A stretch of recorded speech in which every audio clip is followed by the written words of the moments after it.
నమస్తే, welcome to బెంగ news. ప్రశాంత వాతావరణంలో కౌంటింగ్ జరిగేలా చూసుకోవాలి.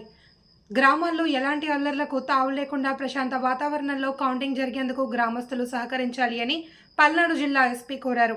అమరావతి పోలీస్ స్టేషన్ సమీపంలో ప్రత్యేక అవగాహన కార్యక్రమం నిర్వహించారు. గ్రామాల్లో రౌడీ షీట్ల సంఖ్య పెరిగిపోయింది అని, అల్లర్లకు పాల్పడి కౌంటింగ్ విషయంలో జోక్యం చేసుకుంటే కఠినమైన చర్యలు తప్పవన్నారు. ఈ కార్యక్రమంలో డీఎస్పీలు, సిఐలు, ఎస్ఐలు, పోలీస్ సిబ్బంది, స్థానిక ప్రజలు పాల్గొన్నారు. క్లియర్ ఇన్స్ట్రక్షన్స్ ఉన్నాయి మనకి, అట్లా మనం చేయాలి. ఇప్పుడు ఎంతోమంది ఇప్పుడు ఆ ఒక రోజు 2 రోజు ఇట్లాంటి సిలీ ఇష్యూస్లో పార్టిసిపేట్ చేసిన వల్ల వాళ్ళు ఇప్పుడు రౌడీ అయ్యారు. మీకు కావాలా ఎవరు మీకు రౌడీ? మీ ఊర్లో ఇప్పుడు రౌడీ షీటర్ సంఖ్య పెరిగింది. ఇప్పుడు రౌడీ షీటర్స్కి చాలా ప్రాబ్లం వస్తాయి. క్రిమినల్ రికార్డు ఉంటే చాలా ప్రాబ్లం వస్తుంది. ఇప్పుడు ఎవరికి జాబ్ కావాలంటే పోలీస్ వెరిఫికేషన్ చేస్తారు కదా, పోలీస్ని అడుగుతారు వాళ్ళ మీద కేసు ఉందా లేదా అట్లా. ఇప్పుడు కేసు ఉన్న వల్ల జాబ్ ఎవరు యాక్సెప్ట్ చేయరు. మీరు ఒప్పుకుంటారా? మీ దగ్గర ఒక క్రిమినల్, ఒక రౌడీ మీ దగ్గర పని చేయడానికి వస్తే మీరు యాక్సెప్ట్ చేస్తారా? ఎంతమంది చేస్తారు? చేయరు కదా. ఎంతమంది నాన్ రౌడీస్ ఉంటే నేను రౌడీకి ఎందుకు నా దగ్గర తీసుకోను. సో ఇప్పుడు వాళ్ళ భవిష్యత్తు ఏమైంది? ఇప్పుడు కోర్టు చుట్టూ తిరగాలి, అందరూ లాయర్కి ఎంతో డబ్బు ఇవ్వాలి.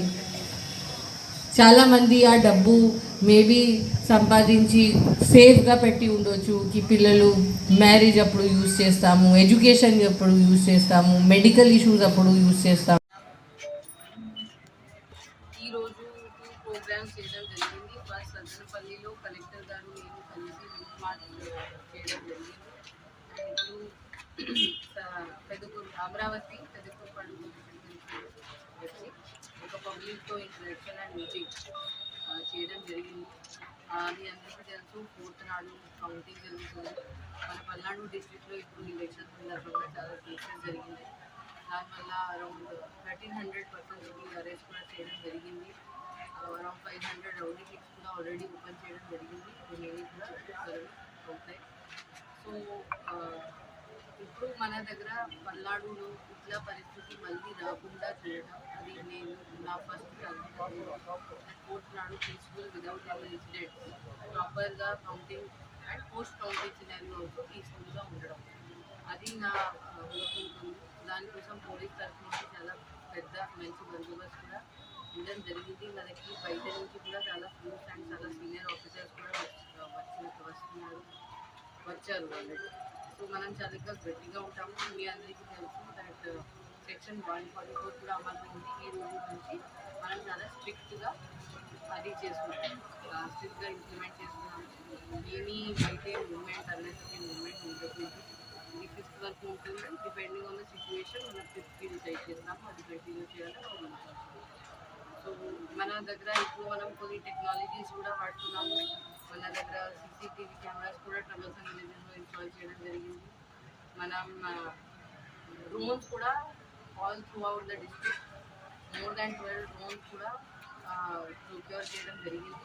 దేశం నుంచి మనం చూస్తారు. ఈ డ్రోన్స్ కూడా మనం వాడుకొని ఈ ట్రబల్సమ్ విలేజెస్, పాకెట్స్ ఎక్కడ ఉన్నాయి దాంతో కూడా మనం సర్వేలెన్స్ చేస్తాము. దానిలో మొత్తం రికార్డ్ అవుతుంది, ఎవరు ఎట్లా చేశారు. మనకి పర్సన్స్ మూవ్మెంట్ కూడా దానిలో క్లియర్గా వస్తుంది.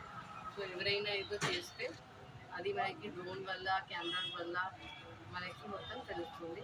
సో నా రిక్వెస్ట్ ఇది ఉంది, ఆల్ పబ్లిక్ కోసం మీరు ఖచ్చితంగా సహకరించాలి. ఏమీ గొడవ లేకుండా, ఏమీ ఇష్యూస్ లేకుండా ప్రాపర్గా రివ్యూ ప్రాసెస్ జరగాలి. మన దగ్గర ఏమీ విక్టరీ ప్రొసెషన్, కేక్ కటింగ్ ఇట్లాంటి ఫంక్షన్స్కి కూడా ఏమీ పర్మిషన్ లేదు. ఏమీ అది రిజల్ట్ వచ్చిన తర్వాత కూడా ఇట్లాంటి డీజే పెట్టడం, ఫైర్ క్రాకర్స్ పెట్టడం, అట్లాంటి ఫైర్ క్రాకర్స్ కాల్చడం అది కూడా అలౌడ్ లేదు. అట్లాంటివి ఉంటే ఎప్పుడు అది చేస్తే దాని మీద కూడా కేసు పెట్టడం జరుగుతుంది. ఖచ్చితంగా డీజే కూడా సీజ్ కూడా చేయడం జరుగుతుంది. సో నా రిక్వెస్ట్ అందరికీ ఉంది, ఏమేమి మనం ఇన్స్ట్రక్షన్ ఇచ్చాము ఖచ్చితంగా ఇది ప్రాపర్గా సో దట్